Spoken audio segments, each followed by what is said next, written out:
It happened over something as small as a teacup.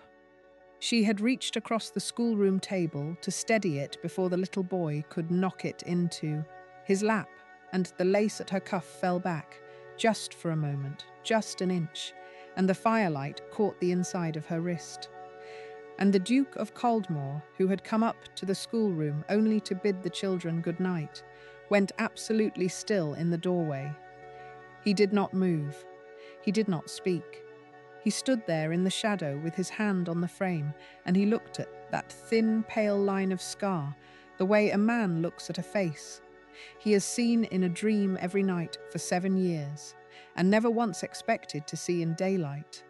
And the governess, who had spent those same 7 years learning to feel a gaze the way a hunted animal feels change, pulled her cuff down, slow and careful, and lifted her eyes and met his across the room, and in that one held breath, each of them understood something terrible about the other. He understood that he knew her, and she understood that being known in her life was the same thing as being dead. She had a bag packed under her bed. She had kept a bag packed under her bed for 7 years, in every house she had ever served in, because the one rule she lived by was that she must always be ready to be no one again at a moment's notice. And standing in that warm schoolroom with the Duke's eyes, on the only mark in the world she had never been able to hide, she thought, with the calm that comes after terror rather than before it, "I will have to run tonight." And she was right that she would run. She was wrong about almost everything else, but you cannot blame her for that, because she did not yet know who the man in the doorway was, or what he had been doing for 7 years, or that the scar she had hidden under her sleeve all that time was about to become the only thing in the whole world that could bring her home. But that is the end of the beginning, and we are not there yet, you and I. We have a long, dark road to travel first, and I want us to travel it together properly. So let me pause here, the way I always do, and let me ask you the question I most love to ask. Where in the world are you tonight? Tell me down in the comments, because I am sitting here in the dark, spinning this out for you, and I like to imagine the faces on the other side of it. The late kitchens, the long drives, the quiet bedrooms, the whole scattered company of you. If you are new here, I am Jane, and I tell the old kind of stories, the slow kind, the kind that take their time and pay you back for it. So press subscribe and pull the blanket up, and let me earn the next hour and a half. And I will warn you now, the way I always warn you. If you get to the end of this, and you still have not subscribed, then you and I are going to have words, because by then you will owe me a favor, and I always collect. Now, come back with me. 7 years back, to a flooded river crossing on a black night, where a girl with bound wrists is about to do the bravest and most desperate thing of her short life. Her name was Rosamond then, Lady Rosamond Vale, only child of the 4th Earl of Wykeham, and she was 16 years old, and she had been happy, which is the detail that makes all the rest unbearable, so I will say it plainly and only once. She had been happy. Wykeham was an old grey house in a green fold of the North Country, and her father was a widower who had never thought to want a son once he had her, and the two of them had rattled about that great house like 2 coins in a jar, devoted and a little odd and entirely sufficient to one another. He taught her things no one taught girls: how the estate accounts worked, how to read a contract, how to tell when a man was lying by watching what his hands did rather than his mouth. He used to say, only half joking, that he was raising the best Earl Wickham would ever have. And the pity of it was, she had been born the wrong shape for the law to allow it. She would inherit mind. The title would pass to his brother, but the land and the fortune, the real Wykeham, were settled on Rosamond outright.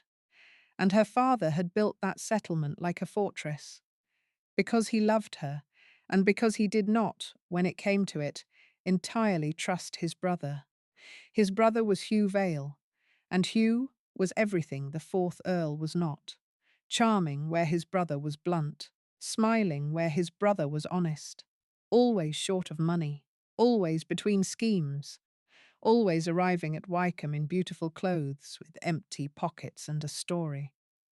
Rosamond had never liked him, the way children sometimes simply know a thing about a person that the adults have agreed to overlook, and her father, who saw it, used to lay a hand on her shoulder and say, "Be civil to your uncle, Ros.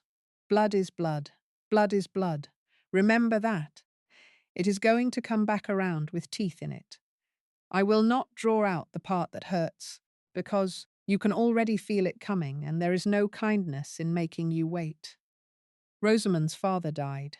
He died suddenly, over the course of a single bad week, of what the physician called an inflammation of the stomach, and what Rosamond, 16 and clever and watchful, could not stop noticing had begun the very day her uncle arrived for one of his visits, and had grown worse with every dish that came up from a kitchen her uncle's man had suddenly taken a great interest in. She said nothing, because what could a frightened girl say, and to whom? But she watched her uncle's hands at the funeral, and his hands were not the hands of a grieving brother. His hands were the hands of a man counting. Here is the trap her uncle was in, and you must understand it to understand everything after. With his brother dead, Hugh Vale became the fifth Earl of Wycombe. He got the title, the seat in the great old house, the beau from the village. What he did not get was the money. The money and the land were Rosamond's, locked up tight in her dead father's careful settlement. Hers, absolutely on the day she came of age or married, with trustees her father had chosen precisely because Hugh could not buy them. So the new Earl had a great name and a great house and the same empty pockets he had always had. And standing between him and the fortune he had killed for was a 16-year-old girl. There was only one thing to be done about a girl who stands between a desperate man and a fortune. "I am sorry. I told you the road was dark. It was meant to look like an accident." 3 weeks after the funeral, Rosamond was told she would be sent to stay with distant cousins in the south for her health and her grief, and she was put into a closed carriage at dusk with two of her uncle's men. Not servants, she knew. Hard, quiet men brought in from somewhere, and the carriage set off not south, but east, toward the high moor and the river. She knew within the first mile that something was wrong, because the men did not speak to her, and one of them kept looking out at the dark, as if measuring it. And when she asked to stop, they did not stop. And then, on a lonely stretch, where the road crossed the river by an old stone ford, with the water up and roaring from a week of rain, the carriage halted, and one of the men reached over and took her two hands and bound them at the wrist with a length of cord, fast and businesslike, not cruel, which was somehow worse than cruel, and the other man said, not to her, "Tide's right. Carriage goes over here. She's found a mile down come morning." Poor lass, grief-mad, threw herself in. It's a sad world. And Rosamond Vale, 16 years old, understood that she was about to be murdered, and that the world had already been told the story of how she chose it. I want you to know what she did, because it is the truest thing about her, and it never changed, not in all the 7 years after. She did not weep. She did not beg. She had watched her father's hands at the funeral and learned what begging was worth against a man who is counting. While the men were busy with the horses and the harness, getting the carriage to the lip of the ford where the bank fell away into the black water, she worked at the cord on her wrists. She worked at it until the rough hemp tore the skin and the blood made her hands slick, and slick hands slip free of a knot easier than dry ones. Her father had taught her that too, on a fishing trip, laughing, never dreaming. And when the carriage lurched, and the men's backs were turned, and the dark water was right there below her, Rosamond did not wait to be thrown. She threw herself, She went into the river on her own terms, which is a small thing, and the only thing she had, and the cold closed over her like a fist, and the current took her, and the last thing she heard was a man shouting on the bank, and then there was only the roar and the cold and the dark, and a 16-year-old girl fighting a flooded river with torn and bleeding wrists, certain she was going to die, and choosing, even so, to fight. She did not die. You knew she did not die, because I have already shown her to you grown, in a schoolroom, steadying a teacup. But I want you to sit in that black water with her for one more moment, because everything she becomes is born here. The river carried her a long way down, battered her against the stones, filled her mouth and her lungs, and just as the last of her strength was going, the current swung her into the slack water at the inside of a bend, into the reach of a young man who had heard the shouting from the road above and come down through the trees with a lantern. He waded in to the waist and got a fist in her sodden cloak and hauled her out onto the gravel, and she came up coughing river water and half out of her mind with cold and terror, and the very first thing she did, before he had even got her breathing right, was try to fight him off, because how was she to know he was not one of them, come down to finish it? He was not one of them. He was a young man of about 20 named Nathaniel, riding home alone and late along a road he had no real business on, and he would tell you, if you asked him in later years, that he did not decide to go down to the water so much as the night decided it for him. He got her up the bank. He saw her wrists, the raw circle where the cord had been, the deep gash on the inside of the left one where she had torn it open on the carriage iron going over. And he was not a stupid young man. And a girl does not come out of a flooded river at midnight with her wrists bound, marked and bleeding by any innocent road. He understood at once that he was holding a secret that someone had tried very hard to drown. And he made, in that moment, a young man's reckless decision, which was to ask her nothing and tell no one and simply keep her alive. There was a woodsman's hut a half-mile up through the trees, empty that season. He carried her there. He built a fire. He bound her torn wrist with his own cravat, wrapping it firm the way he had been taught, and he wrapped his coat around her, and he sat with her through the worst of the night, while she shook and her teeth chattered, and she would not tell him her name. She told him nothing. She had just learned, in the most thorough way a person can learn it, that her own name was a death sentence, that there were men whose entire purpose was to make Rosamond Vale stop existing, and that the only way to be safe was to be no one. So she gave him no one. And he, understanding more than she credited, did not press her. He only said, somewhere in the small grey hours, "Whoever did this to you, you do not have to tell me who. But you should know there is a witness now. I saw the cord marks. Whatever they say happened to you, I know it is a lie. If you ever need that, find me. My name is Nathaniel Hale." And she filed the name away in the part of her mind that was already learning to live in hiding, and she did not give him hers. And somewhere before dawn, while he had stepped out to see to his horse, she slipped from the hut into the wet, grey morning and was gone. She had her reasons. She would have told you, if you had known her then, that she dared not trust anyone, that for all she knew, the kind young man was a cousin of the men on the bank, that the only safety was to vanish so completely that even her rescuer could not lead anyone to her. And she was not wrong to be afraid, but she was also 16, and shattered, and she did the thing the shattered do, which is to push away the one hand that reached for her. She would think about that hut for 7 years. She would think about the young man who asked her nothing and bound her wrist and called himself a witness. And she would tell herself she had been right to run, and underneath that she would carry a small private grief, that she had never even given him her name, this stranger who had pulled her out of her own death and asked for nothing in return. And he, Nathaniel, he carried it the other way. He woke to an empty hut and a cold fire and a bloodied cravat she had left behind, and he searched.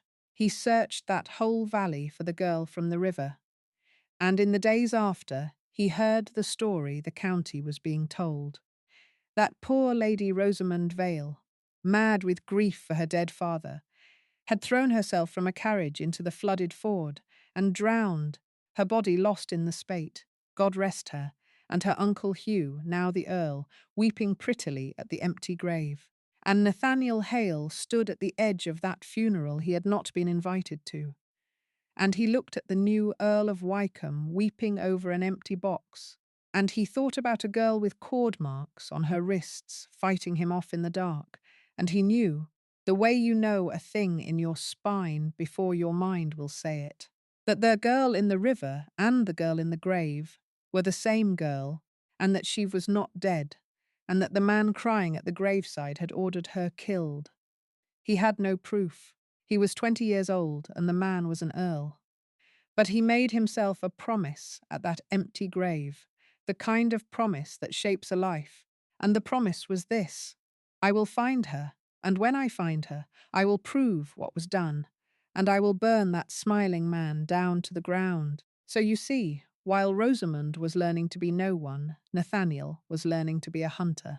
And the years went by, and he became, in time, and through deaths that are not part of this story, the Duke of Oldmore, a great northern peer with a cold reputation and a remote house on the moors and a private obsession that not one soul in his household suspected, which was the 7-year search for a drowned girl who was not drowned.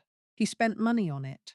He spent the kind of money only a duke can spend, on quiet inquiries, on agents, on the patient unearthing of the men who had been on that riverbank. One of them he found at last, a broken old coachman named Diggory, dying poor in a port town, who in exchange for a sum that would keep him in comfort to the end, had set his mark to a written statement of exactly what the 5th Earl of Wycombe had paid him to do on a flooded night 7 years before. The Duke of Caldmore kept that confession in a locked drawer. It proved the crime. What it could not prove, what the whole edifice still wanted, was the one thing that would turn a confession into a noose. A living Rosamond Vale to stand up and say, I am she, and I am not dead, and that man tried to murder me. You should know what the hunt cost him, because it tells you who he was, and because no one in his world ever saw the price he paid. From the outside, Nathaniel Hale's life looked like a steady climb into greatness. He came into the dukedom younger than he should have, and he managed it coldly and well, and the world saw a hard, capable man with no softness in him, and assumed there had never been any. The world was wrong. The softness had not been lost. It had been spent, every shilling of it, on a girl he had met for one night and never found. He did not marry, though he could have married almost anyone, because some stubborn, unreasonable corner of him had decided at the age of 20 that he was already promised, in a way he could not have explained to any sensible person, to a girl who had not even given him her name. He did not make close friends, because friends ask what occupies a man, and what occupied the Duke of Caldmore was a secret no friend could be trusted with. He grew, by degrees, into exactly the cold, solitary figure his reputation described, and the strange thing, the thing he himself only half understood, was that he had become that man in the service of the warmest act of his life. He had let his whole heart narrow to a single point, the way a river narrows when it is forced through a gorge, and the narrowing made it fierce and made it lonely in equal measure. Finding Diggory had taken him 4 of those 7 years. The old coachman had run far and hidden well, for he was a frightened man who knew too much, and the Duke had followed him through 3 counties and 2 false names of the coachman's own, before he ran him to ground at last, in a damp room, above a chandler's shop in a grey northern port, dying slowly and afraid of dying. The Duke had not threatened him. He had simply sat with the old man, hour after hour, and let the fear and the guilt do their own work, until at last Diggory had wept and confessed, and set his shaking mark to the truth, glad in the end to be rid of it before he met his Maker. The Duke had paid for the old man's comfort to the end, not out of kindness exactly, though there was kindness in it, but because a comfortable witness is a willing one, and because some part of Nathaniel Hale could not bear to leave even a guilty man to die in the cold when he had it in his power to prevent it. That was the contradiction at the heart of him, the thing the world's word cold could never hold. He was capable of a frightening, patient ruthlessness, and he turned all of it, always, toward mercy. He had become a weapon. He had only ever wanted to be a shield, and he had spent 7 years sharpening himself for a fight he could not begin, because the one person the fight was for had vanished off the face of the earth. He never found her. 7 years, and the girl from the river had vanished as utterly as if the water really had taken her. He did not know, how could he, that she was moving through the great houses of England, one quiet post at a time, a governess, a companion, always under a new dull name, always with a bag packed under the bed, teaching other people's children their letters and their sums, and never staying long enough anywhere to be looked at twice. He did not know that the reason he could never find Rosamund Vale was that Rosamund Vale had done her work too well, and become, by sheer terrified discipline, genuinely no one. And I want you to understand what that discipline cost her, because we throw the word hiding around as though it were a thing a person does for an afternoon. And what Rosamund did was hide for 7 years, every hour of every day, with her life as the wager. She made herself rules, the way a soldier makes himself rules, and she kept them the way the devout keep commandments. The first rule was the bag under the bed, always packed, always enough, and never more, because a woman who must run cannot run carrying her whole life. The second rule was the name, never the same name twice, never a name with any history that could be checked, and she learned to answer to each new one so quickly and so naturally that within a day a new, false name felt more like hers than her own. The third rule was the hardest, and she broke it only once. The third rule was, do not let anyone matter.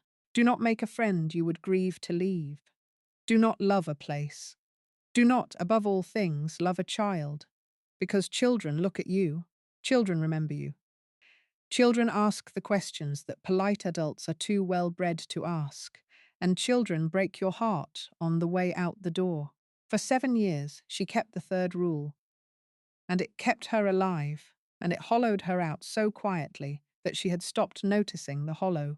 There had been one near miss 3 years before, in a tall house in Bath, and it had taught her never to grow careless again. A visitor to that house, an old dowager with sharp eyes and a long memory for faces, had looked at the new companion across the dinner table and said, slowly, do you know, my dear, you put me so in mind of the late Earl of Wykeham, the poor man who lost his daughter to the river. Have you Vale blood in you somewhere? And Rosamund had smiled, and made some light nothing of an answer, and excused herself, and been gone from that house by the next morning, before the dowager woke, the bag under her arm and her heart slamming, walking 3 miles in the dark to a coaching road, because she dared not even wait for a hired trap that someone might later describe.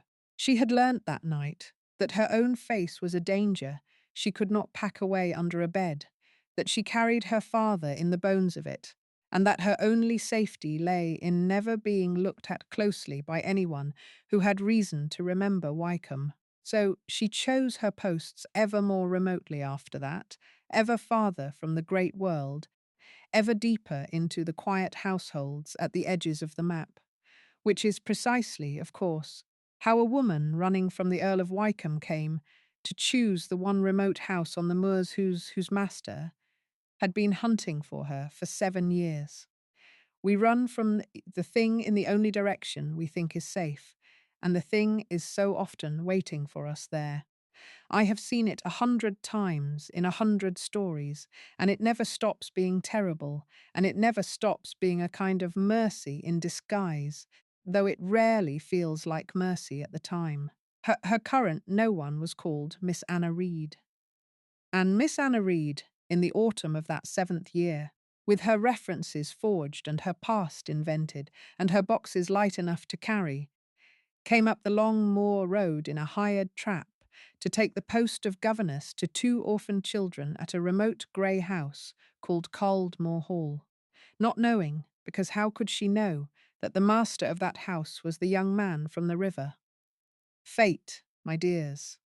I have stopped being surprised by it, and I have never once stopped being moved by it. She had run from him for 7 years, run so far and so well that she had run all the way around the world and straight into his front door. Caldmore Hall was the kind of house that mystery likes. It stood high and alone on the edge of the open moor, grey stone gone black with weather, too big for the few who lived in it, full of corridors that went cold halfway down, and rooms that were kept shut. The wind never entirely stopped. On a bad night, it found every gap in the old windows and made a sound through the house, like something walking. It suited Miss Anna Reed very well, because a person who is hiding wants exactly this: distance, emptiness, a master who keeps to himself, and a household too small to gossip far. She told herself she had chosen well. She always told herself she had chosen well, right up until the moment she had not. The children were the first thing that nearly undid her, though not in the way you would fear. They were called Pippa and Georgie, Philippa, 8, and George, 6, and they were the orphaned children of the Duke's late sister, taken in 2 years before when the fever took both their parents in a single fortnight, and they were, when Anna arrived, 2 small, wary, grieving creatures who had decided, the way grieving children do, that loving anyone new was simply too dangerous to risk. Pippa was fierce and quiet, and watched the new governess for weeks with a hostility that Anna recognized at once, because it was the hostility of a child braced against another loss. Georgie just held his sister's hand and said almost nothing, and Anna Reed, who had spent 7 years making sure she never grew attached to anything she might have to abandon in the night, looked at those 2 children and felt the wall she had built around her own heart develop, against her will, a small and dangerous crack, because she knew exactly what they were. She knew what it was to lose the one person who made the world safe, and to be handed over to a great cold house full of strangers, and to decide that the only way to survive was to need no one. She had been Pippa. She had been Pippa in a flooded river at 16, and she could not, it turned out, look at the child and keep her professional distance, no matter how many times she reminded herself of the bag under the bed. So she did the thing she should not have done. She let them matter. She learned that Georgie was frightened of the wind in the corridors, and she taught him to call it the moor singing, until the sound he feared became a sound he half liked. She learnt that Pippa was clever and starved for it, far cleverer than anyone had bothered to notice, and she fed that cleverness the way her own father had once fed hers, taught her things girls were not taught, watched her come alive over a problem. Within a month, the fierce, watchful little girl had unbent enough to bring Anna a found feather, shyly, as an offering, and Anna had taken it as gravely as if it were a crown. And somewhere in that exchange, Miss Anna Reed forgot, just slightly, that she was supposed to be ready to vanish. That forgetting is the whole hinge of the story. The day you let something matter is the day you can be caught. And the master of the house, I have kept him in the wings on purpose, because that is where he kept himself. The Duke of Caldmore was, in those first weeks, almost a rumour to her. A tall, dark figure glimpsed at the end of a corridor. a horse going out at dawn before the household woke, a closed study door.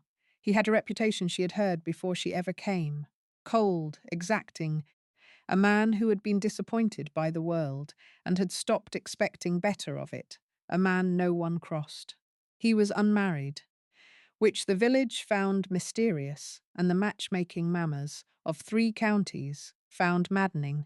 He had taken in his sister's children when he need not have, and was scrupulous about their care, and entirely unable, it seemed, to be warm to them, as if warmth were a language he had once known and forgotten. When at last he interviewed his new governess properly, a fortnight in his cold study, with the moor light grey in the windows, Anna found him formidable in exactly the way her instincts most feared. Because he was clever.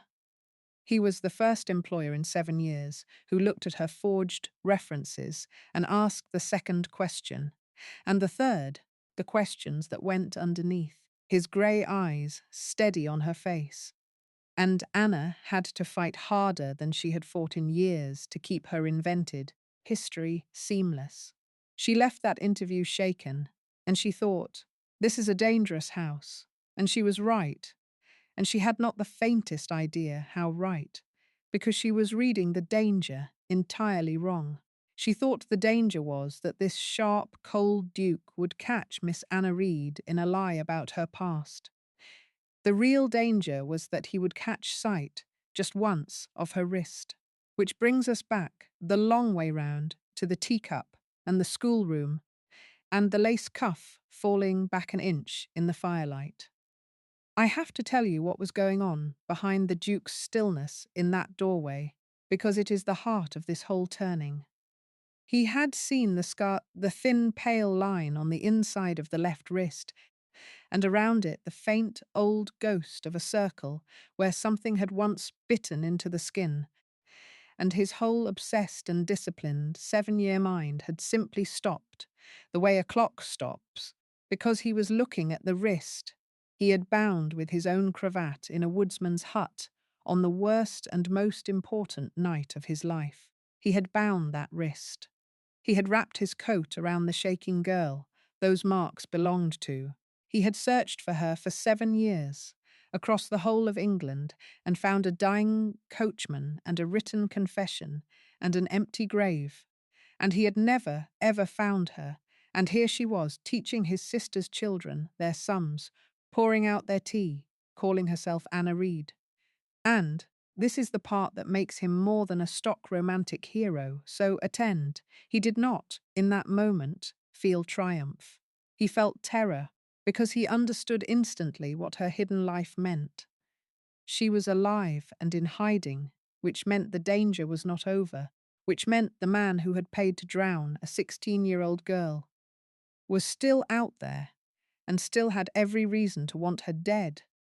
And the Duke of Caldmore moved in the same world as that man, knew him, dined within 10 miles of him, had spent 7 years circling him. Caldmore Hall, which Anna had chosen as a place to disappear, was perhaps the single most dangerous house in England for her to be in, precisely because its master had spent 7 years learning to recognize exactly the thing she most needed no one to recognize. He had found her, and finding her, if he were careless, if anyone in his household talked, if a single thread came loose, could be the very thing that got her killed. So the Duke of Caldmore did a remarkable thing, and it is the thing that, much later, when she understood it, undid her completely. He pretended he had seen nothing. He bid the children good night in his usual cold voice, and he nodded to the governess as one nods to furniture. And he went back down to his study, and he closed the door, and he stood with his back against it, and his heart going like a hunted thing. And he began, that very night, very quietly, to do 2 things at once. He began to protect her, and he began to make absolutely certain, before he risked a single word, that he was not wrong about who she was. She, of course, knew none of this. She knew only that the Duke had seen her scar and gone still, and that a man does not go still over a governess's wrist for nothing. She went up to her room that night, and she got the bag out from under the bed, and she sat on the edge of the mattress, with it on her knees, and she made herself ready to slip out before the house woke, the way she had slipped out of the woodsman's hut 7 years before, the way she had slipped out of a dozen lives since. And then she thought of Pippa. She thought of the fierce, clever little girl who had finally decided to risk loving someone again. And who would wake to find that someone gone in the night without a word, exactly the way her parents had gone, taught one more time that loving anyone was a mistake. And Anna Reed sat on the edge of the bed with her packed bag and her 7 years of hard-won discipline. And for the first time in all that time, she could not make herself run. She put the bag back under the bed. She told herself it was only for one more day, only until she was sure. She was lying to herself, and some part of her knew it. And that lie, that one more day, is what gave the story room to happen. If she had run that night, she would have lived and died as no one. She stayed for a child's sake, and in staying she gave herself back the chance to live as herself. The things that save us are so rarely the things we plan. What followed was a strange and charged few weeks, and I want you to feel the doubleness of it, because it is delicious and it is agonizing. Two people, each guarding an enormous secret, each watching the other, each misreading the watching. The Duke could not stop himself from coming up to the schoolroom more than a duke has any reason to. He told himself it was vigilance, that he needed to keep her in sight, to keep her safe, to be certain. And it was that.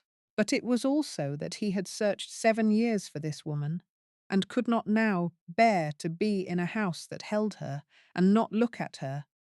And he watched her teach his sister's children with a patience and a fierce gentleness that made something in his cold, disciplined chest ache, in a way he had thought permanently disabled.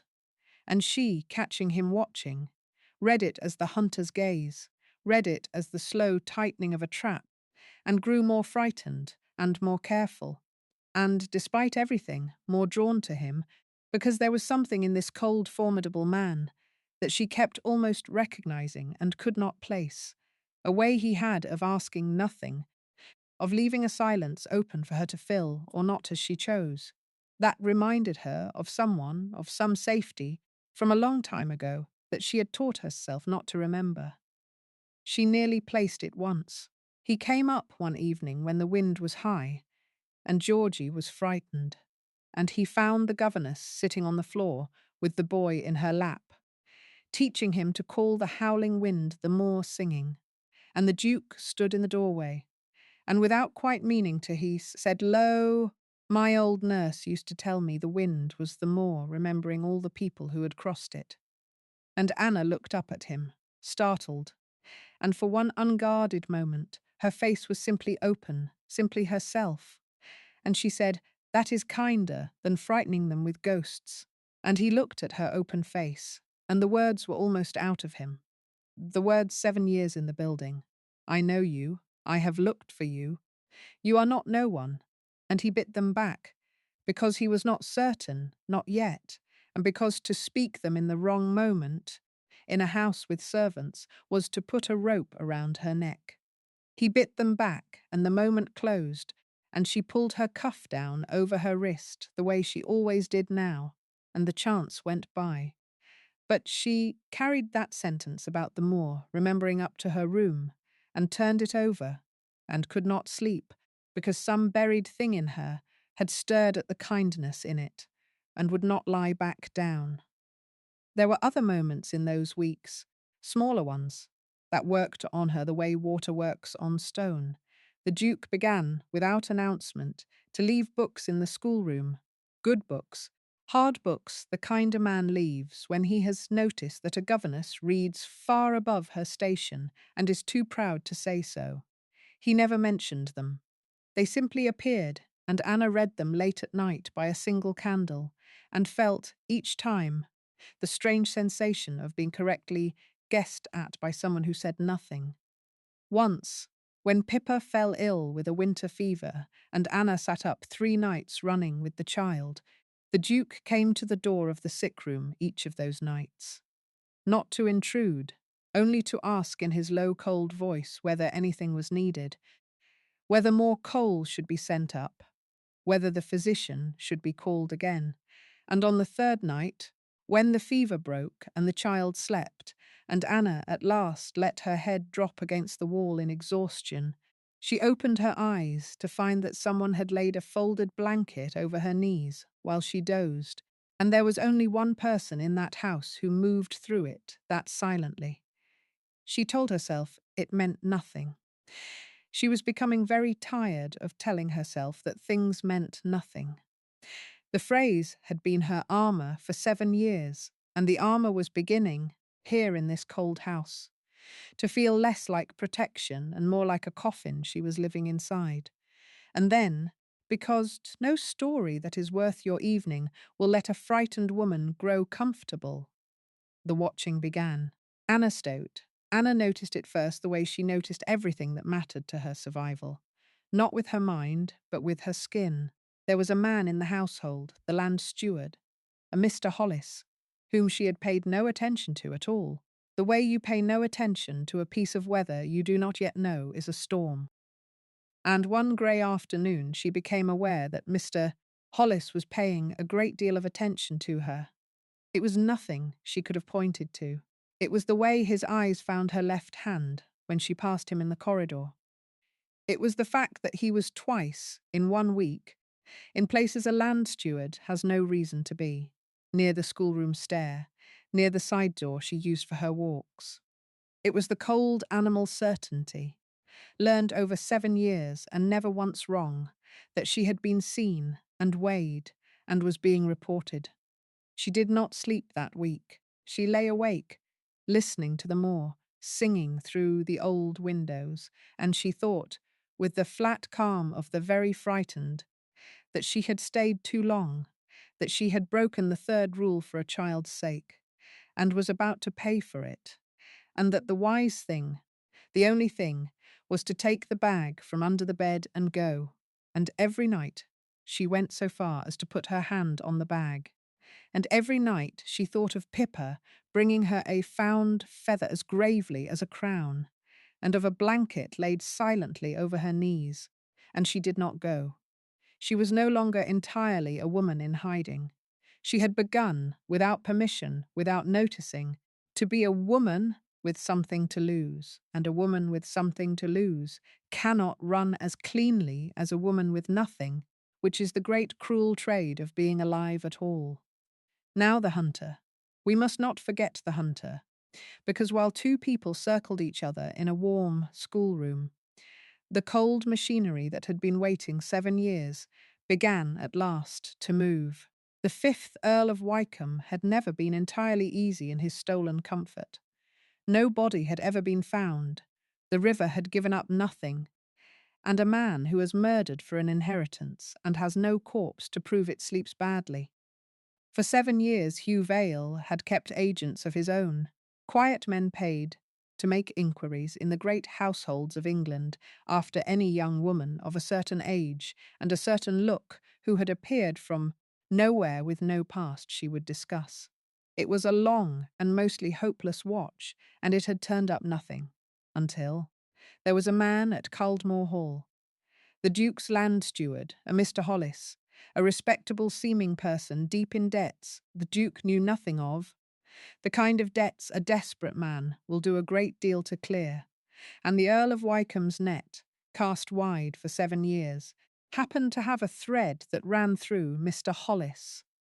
When a new governess arrived at Caldmore with forged references and no past and a habit of keeping her left sleeve pulled down, and when Mr. Hollis, who noticed everything that might be turned to coin, noticed it, he did a small thing for a small payment.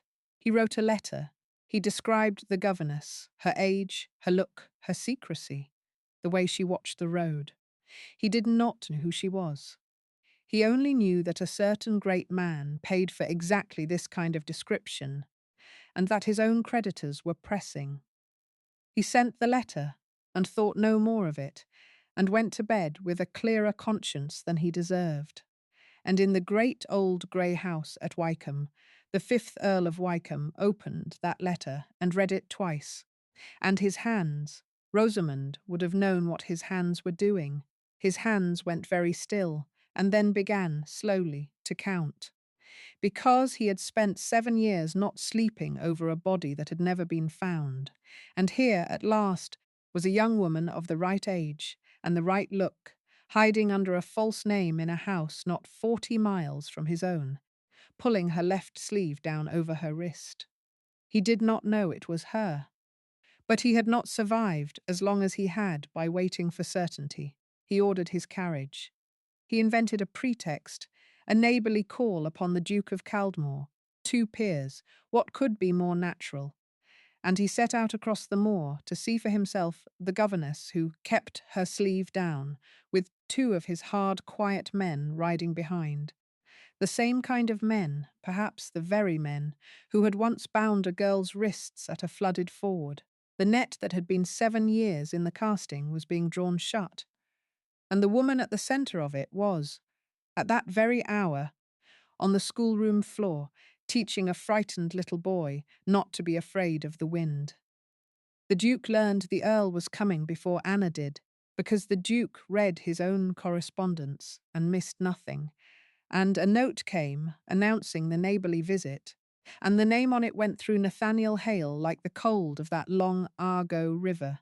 Wycombe, coming here, coming to Caldmore, where the lost heiress of Wycombe was teaching his sister's children their sums. The Duke understood in a single beat what it meant. Either it was the blackest coincidence in the world, or, far more likely, for the Duke trusted coincidence as little as Rosamond's father had, someone in his own house had betrayed her.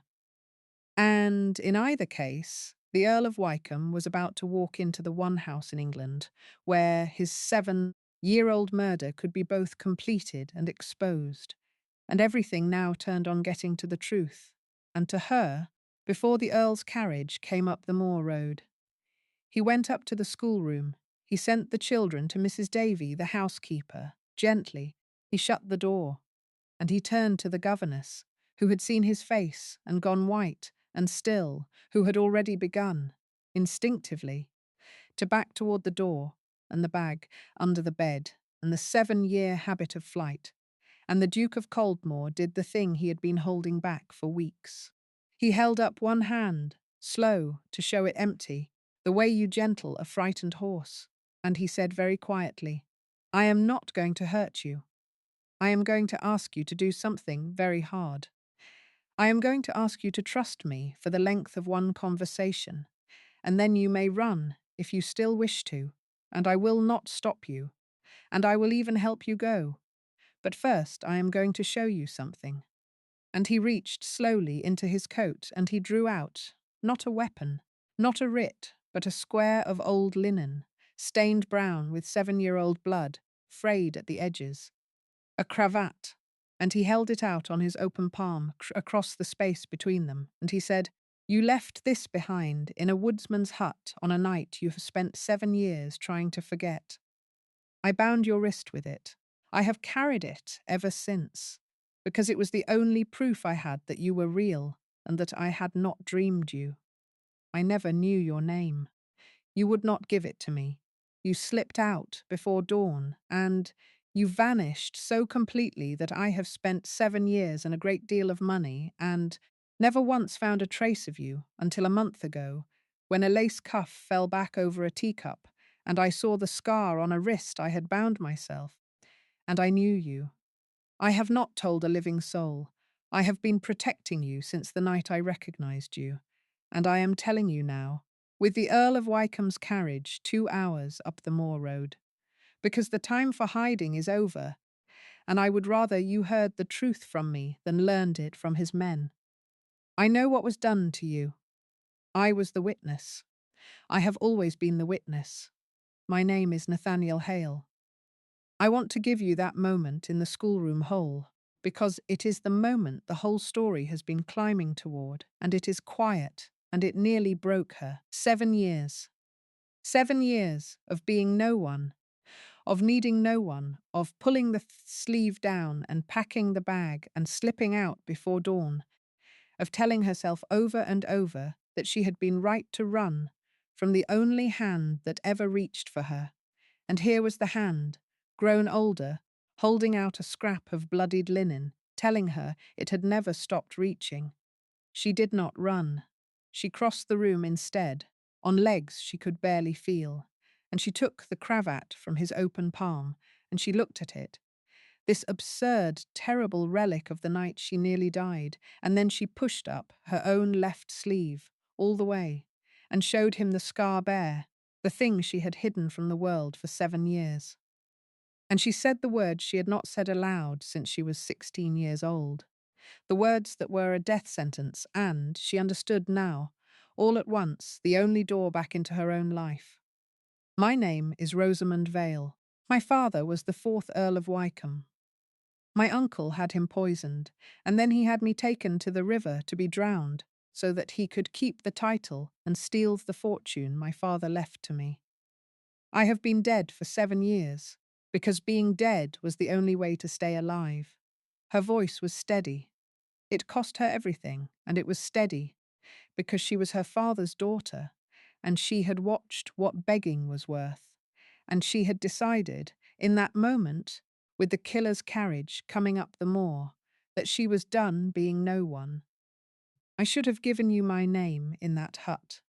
I have been sorry for 7 years that I did not. Thank you for keeping it for me until I was ready to take it back. And the Duke of Caldmore, the cold man, the formidable man, the man no one crossed, looked at Lady Rosamond Vale, standing in his schoolroom with her scar bare and her name, spoken at last, and something in his face that had been locked shut for 7 years simply broke open, and he said, not coldly at all, "Then we have very little time and a great deal to do, and for the first time in 7 years I am not doing it alone. Will you let me help you finish this?" And she, who had needed no one for 7 years out of pure terrified necessity, looked at the one person in all the world who had known her secret and protected it rather than sold it.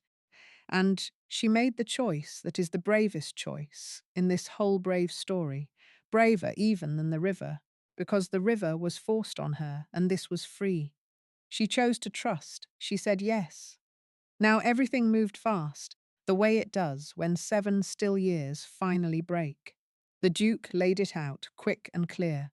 He had the coachman Diggory's written confession locked in his study, proof, in a dead man's own words, of what the Earl had paid to have done at the ford.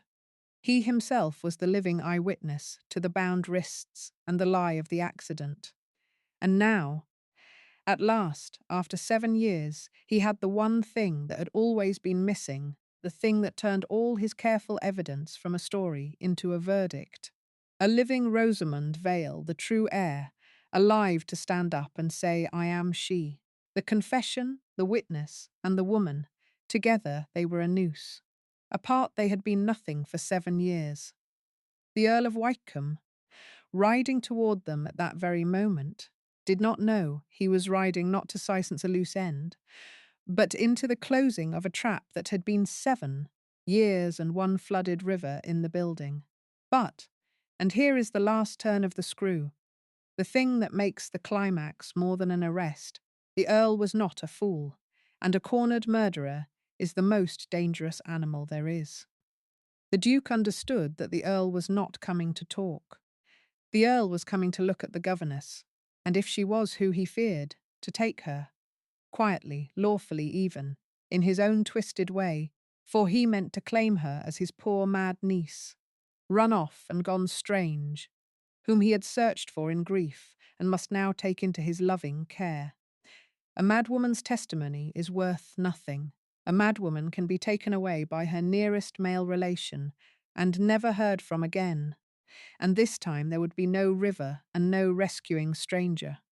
Only a locked room in a far house and a quiet death no one questions. That was his play. To declare her mad, to claim her, and to make her vanish a second time, legally, in front of witnesses. And against that, Mere truth was not enough. They needed the truth to be undeniable, in public, before people too important to suppress, in the space of the next 2 hours. So they did not run. That was the whole of the Duke's hard counsel, and Rosamond's hard courage together. They did not run. Running was what the Earl was counting on. A frightened woman who fled was a frightened woman who looked mad, looked guilty, looked exactly like the story he meant to tell. Instead, they prepared a room. The Duke sent fast riders out to the two nearest magistrates and to a neighbouring marquess of unimpeachable standing, with notes brought all three to Caldmore within the hour, out of sheer respect for the Caldmore name and sheer curiosity at its urgency. He had Diggory's confession brought up and laid ready. And he found the traitor in his own house, too, Mr. Hollis, sweating and stammering, who, under the Duke's cold and terrible questioning, broke entirely and confessed to the letter he had sent, and who thereby became, all unwilling, one more witness to the Earl's 7-year hunt for a woman he had publicly buried. And then Lady Rosamond Vale, who had been a governess called Anna Reed an hour before, put on the best gown Mrs. Davy could find for her, and pinned up her hair, and pushed her left sleeve back, so the scar showed plain, and went down to the great cold hall of Caldmore to wait for the man who had spent 7 years believing he had killed her. She stood by the great fire when he came in. She stood very straight, the way her father had taught her, and she watched his hands. There is a particular kind of waiting that I hope none of you ever has to do, and that Rosamond did in the half-hour before her uncle's carriage came up the moor, and I want to give it to you, because the courage of a story does not live in its battles, but in the still moments just before them. She stood in that cold hall with the magistrates murmuring, and the Marquess grave by the window and the Duke at her shoulder, and she had every reason in the world to be afraid, and she was afraid. And underneath the fear she found something she had not felt in 7 years, which was solid ground. For 7 years she had been running, and running is a kind of falling that never lands, and standing still and waiting to be faced by the man who had tried to kill her was, strange as it sounds, the first time her feet had touched the bottom of anything since she was 16. She thought of her father teaching her to read a contract. She thought of him saying he was raising the best Earl Wickham would ever have. She thought of the bag under the bed in 100 rented rooms, and the 100 dawns she had slipped away into, and the dowager in Bath, and the long discipline of being no one, and she understood, standing in the firelight with her sleeve pushed back, that she was about to set all of it down. Win or lose, live or die, she was done being no one. And the relief of that decision was so large that it very nearly crowded out the fear entirely. Whatever else happened in the next hour, she was going to be Rosamond Vale when it happened. She had been a great many people in 7 years, and not one of them had been her, and she was going home to her own name, even if it killed her on the threshold. The Duke, beside her, felt the change in her without being told, the way he felt everything about her, and he said very low, so only she could hear, "Whatever he says, do not answer until he is finished. Let him build his own gallows. You have only to be what you are. That is the one thing in all the world he cannot survive." And she nodded, and she watched the door, and she watched his hands. He came in smiling, the Earl of Wykeham, charming and grieved and gracious, all set to make his neighbourly call, and his eyes went round the hall and found, by the fire, a young woman he did not at first know, and then the smile died on his face by inches, the way a candle gutters, because he did look like his brother, this monster, and the young woman by the fire looked like her father, and the Earl of Wykeham saw, standing alive, and straight in a duke's hall in front of magistrates, and a marquess, the niece he had paid to drown, and his hands stopped. And then they began to do something new. something Rosamond had never seen them do, because the man who had spent 7 years counting was suddenly, finally, in the presence of a sum he could not make come out. He tried, God help him, he tried his play even then. He cried out that here was his poor lost niece, run mad with grief these 7 years, and thank heaven she was found, and must take her home at once, into the family's care, the poor afflicted creature. You can all see she is not in her right mind. And Rosamond Vale let him finish. She let him hang himself on every word. And then she said, into the silence, calm and clear, I am perfectly in my right mind, my lord. I have been in my right mind every single one of the 7 years you have called me dead. Shall I tell these gentlemen what is on the inside of my left wrist, and how it came to be there?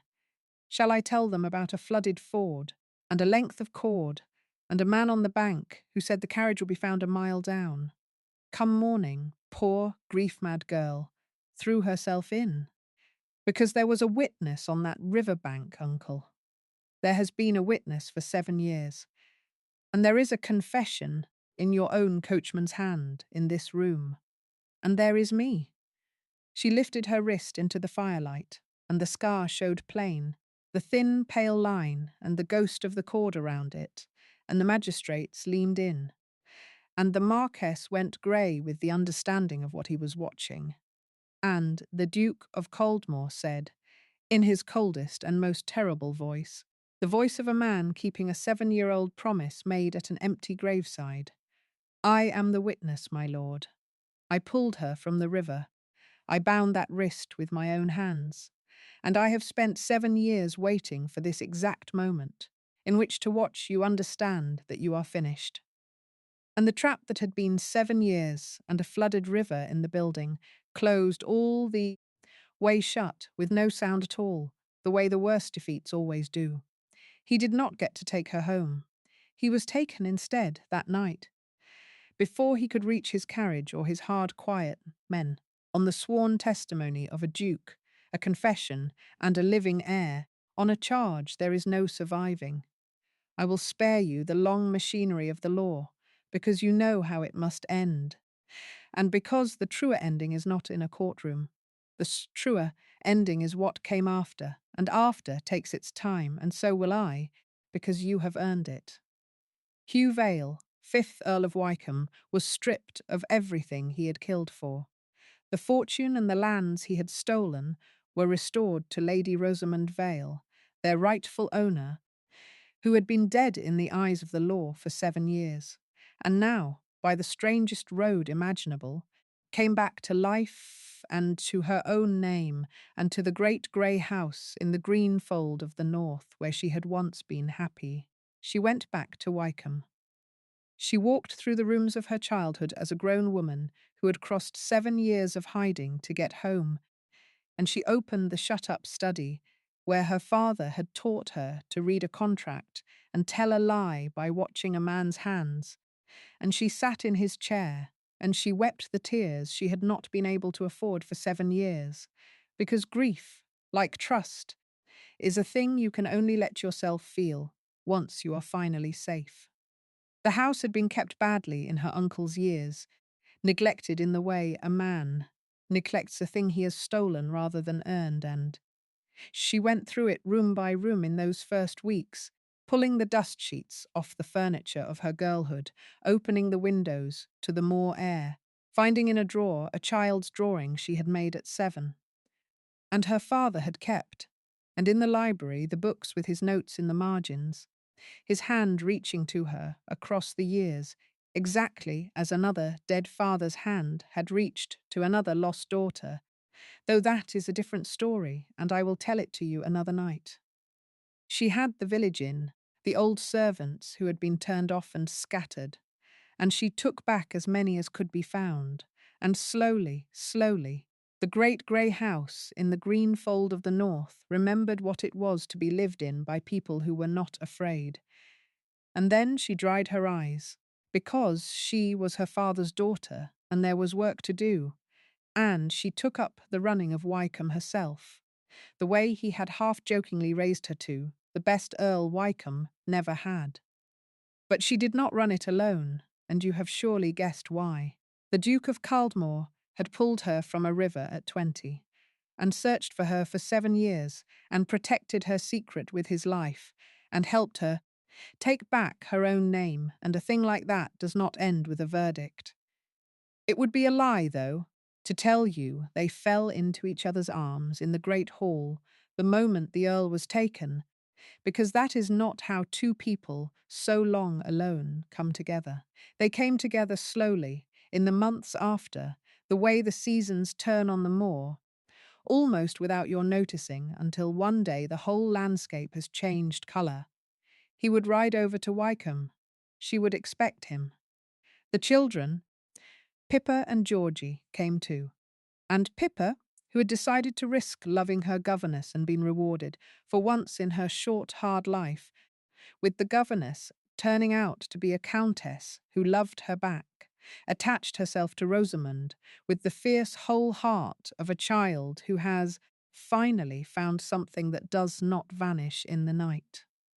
And one evening in the early summer, walking the long terrace at Wycombe, in the last of the light, the Duke of Caldmore said to the woman he had pulled from the river, "I have to tell you something I have never told anyone. For 7 years I did not search for you out of duty. I told myself it was duty, justice, the promise at the grave, the wrong that wanted righting. But that was the lie I needed to keep going. The truth is that I have never once, in 7 years, been able to forget the girl who fought me off in the dark and then trusted me enough to fall asleep by the fire and would not give me her name, and slipped away at dawn and took something of mine with her that I have never got back. I am not asking you for anything. I lost the right to ask for anything the moment I understood how badly the world had used you. I only wanted you to know, now that you are safe and your own and free, that you were never no one. Not for one day of those 7 years. To me, you were always the most real person in the whole of England. I simply could not find you to tell you so." And Lady Rosamond Vale, who had spent 7 years being no one and had taught herself so well that she had nearly believed it, looked at the man who had refused, for 7 years, to let her be no one, and she did the bravest thing left in the whole story, braver than the river, braver than the schoolroom, braver than facing her uncle by the fire. She let herself be found. She reached out and took his hand, the hand that had hauled her out of the Blackwater, the hand that had bound her wrist, the hand that had held out a scrap of bloodied linen across a schoolroom and given her back, her life, and she turned it over, and she pressed her scarred wrist against his open palm, scar to skin, the wound to the hand that had tended it, and she said, "Then find me, for good this time.